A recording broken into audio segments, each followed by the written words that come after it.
Julian of Norwich, the 14th century Christian mystic who's a favorite of mine, said most simply but most radically that we are not just made by God, we are made of God. Let me repeat that. We are not just made by God, but we are made of God. We are not just fashioned from afar by a distant creator. We are born from the very womb of the divine. This is why Julian so loves to refer to God as mother as well as father. She sees us as coming forth from the essence of the one who is the source of all things. What does it mean that we are made of God rather than simply by God? In part, it means that the wisdom of God is deep within us, deeper than the ignorance of what we have done.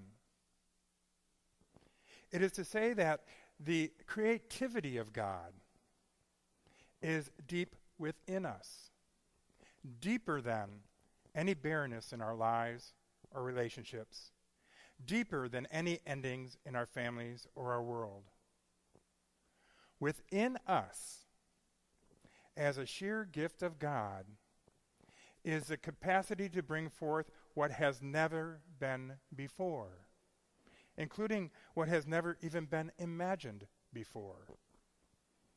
And above all else, as Julian says, the love, longings of God are at the heart of our being. We in all things have come forth from one. Deep within us are holy, natural longings for oneness, primal sacred drives for union. We may live in tragic exile from these longings, or we may have spent a whole lifetime not knowing how to truly satisfy them. But they are there at the heart of our being, waiting to be born afresh, waiting to be born again. Today is the first Sunday in the season of creation. There are 5 Sundays in this season of creation. The first is today, Forest Sunday. Thus we have the tree motifs around. Next Sunday will be Land Sunday, which we'll be celebrating outside on the land, and hopefully it'll be comfortable. Say a prayer for a lack of humidity and a lack of heat. The Sunday after that is Wilderness Sunday. Ironically, it was originally called Outback Sunday because this whole celebration arises out of a church in Australia. Of course, Outback doesn't translate well here. Luckily, we can understand wilderness. The 4th Sunday is River Sunday, and it concludes with the 5th Sunday being a celebration of St. Francis. In some traditions, they have a blessing of the animals on that day, but since we're still in the process of putting things together and figuring things out anew, we decided to wait for the blessing of the animals till the spring, which actually seems kind of more appropriate because that's when the animals are giving new life, and new life is abundant. And we hope to partner with the UU Church here, and we can have a joint blessing. Now, the reason and the logic behind this season of creation is to remind ourselves that, well, we are not the center of the universe. The world doesn't revolve around us. We're spinning on it just as much as anything and everything else is. We are not God's only creatures, and creation in that as all are created by God. As we and all things around us are born of God, created by God, expansions of God's mind, even then we are all related and should care for all this planet as such. We need to work to live cooperatively, not just with each other, but with all living things. So today's focus is on the forest. And as the saying goes, some cannot see the forest for the trees. Many see the forest just as a collection of trees, and oftentimes looked upon as a resource for profit. But the forest is much more than its trees. Forests are essential They're essential for life here on Earth. 300 million people worldwide live in forests. 1.6 billion depend on them for their livelihoods. Forests also provide habitat for a vast array of plants and animals, many of which are still undiscovered. They protect our watersheds. They inspire wonder and provide places for recreation. They supply the oxygen we need to survive, and they provide the timber for products we use every day. Forests are so much more than a collection of trees. Forests are home to 80% of the world's terrestrial biodiversity. 80% of all creatures are found in the forest. These ecosystems are complex webs of organisms that include plants and animals, fungi and bacteria. Forests take many forms depending on their latitude.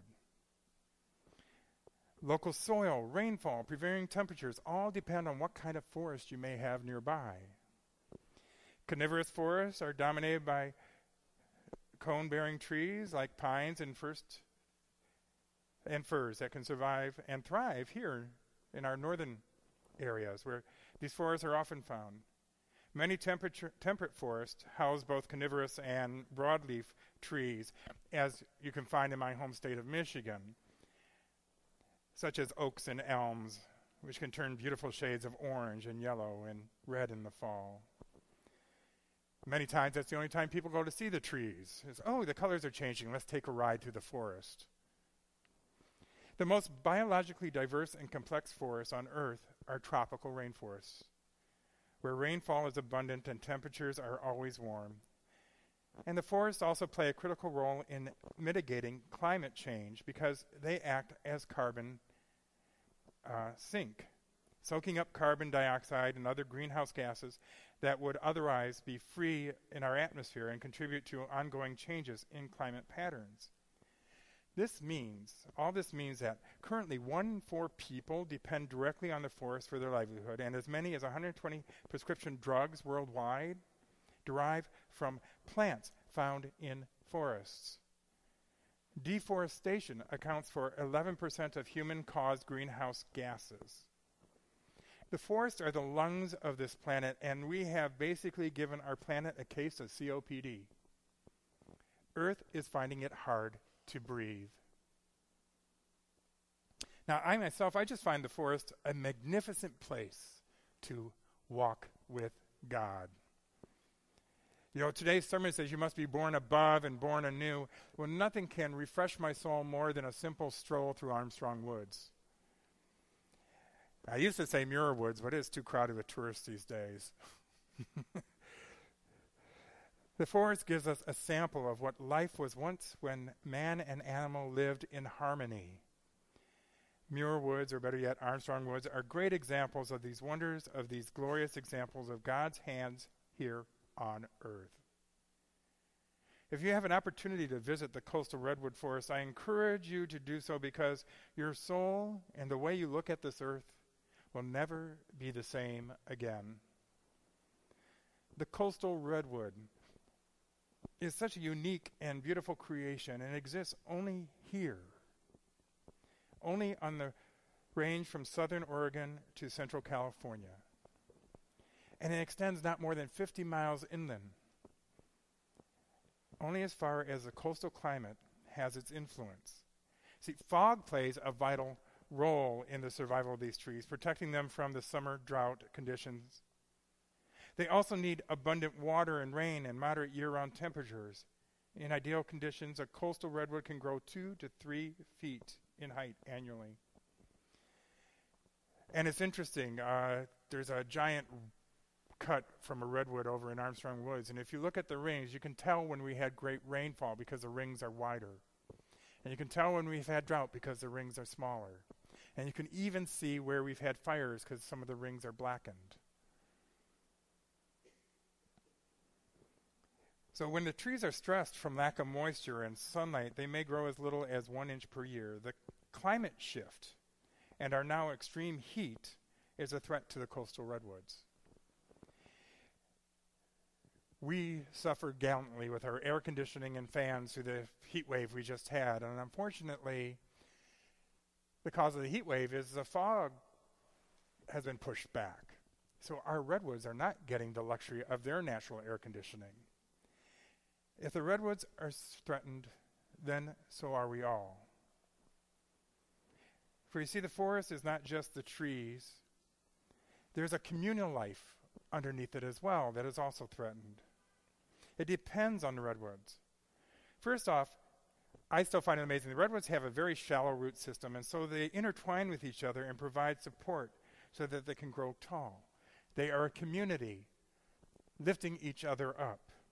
Their canopy allows for other trees and shrubs to grow with it, such as the Douglas fir or the big leaf maple, California bay laurel, tan oak, California hazel, wood rose, redwood, trillium, redwood sorrel, sword fern, and the bracken fern. All live from highest down to the lowest because of the canopies these trees create.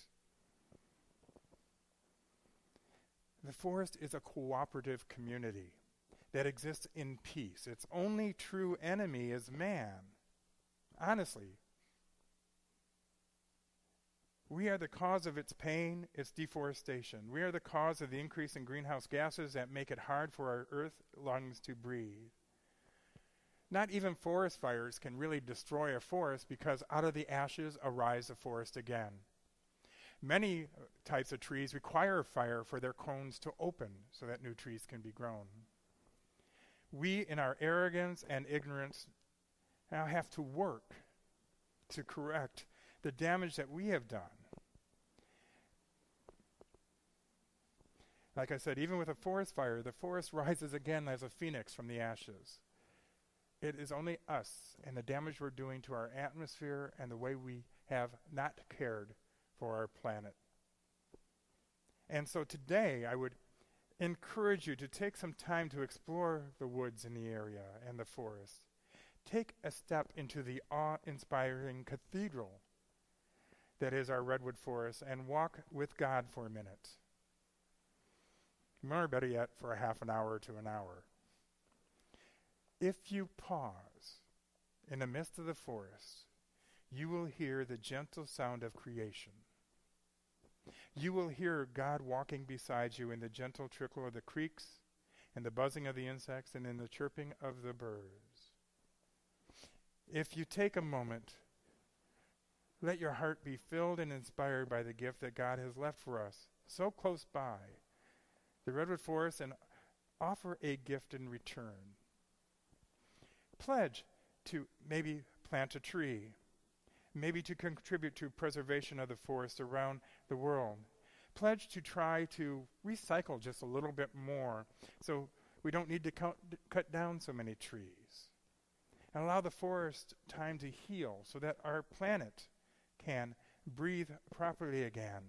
And maybe, in turn, so will we breathe better too.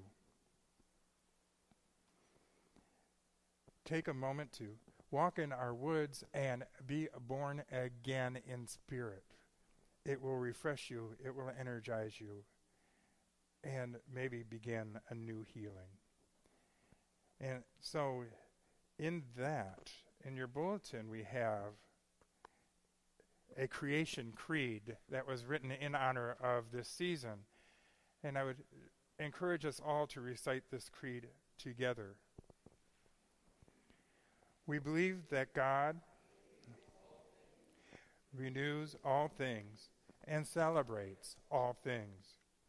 We believe Earth is a sanctuary, a sacred planet filled with God's presence, a home for us to share with all creatures. We believe every creature joins us in praising God. We see many suffer with Earth because of human crimes against creation.